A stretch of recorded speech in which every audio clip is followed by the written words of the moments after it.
আজকের দিনটি একটা আমাদের রাজ্যের মানুষের জন্য ঐতিহাসিক দিন। এই রাজ্যের মহারাজা বীর বিক্রম কিশোর মাণিক্য বাহাদুর উনার জন্মদিন, উনার জন্মতিথিতে আজকে সারা রাজ্যেই বিভিন্ন কর্মসূচির মাধ্যমে জন্মদিন পালন করা হচ্ছে।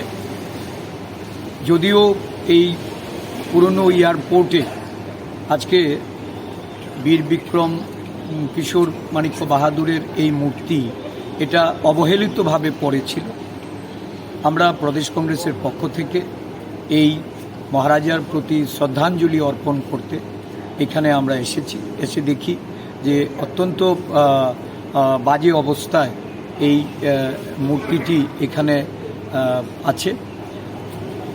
আমাদের সমস্ত কর্মীরা মিলে আজকে মর্মর মূর্তি পরিষ্কার করি এবং ফুলমালা দিয়ে যথাযোগ্য মর্যাদায় ওনাকে শ্রদ্ধার্ঘ্য নিবেদন করি। সমস্ত রাজ্যবাসীর প্রতি এই মহারাজার জন্মতিথিতে আমরা ওনার প্রতি যে শ্রদ্ধা, এই শ্রদ্ধা নিবেদন করার জন্য আমরা তাদেরকে অভিনন্দন জানাই। আজকের দিনটি একটা আমাদের রাজ্যের মানুষের জন্য ঐতিহাসিক দিন।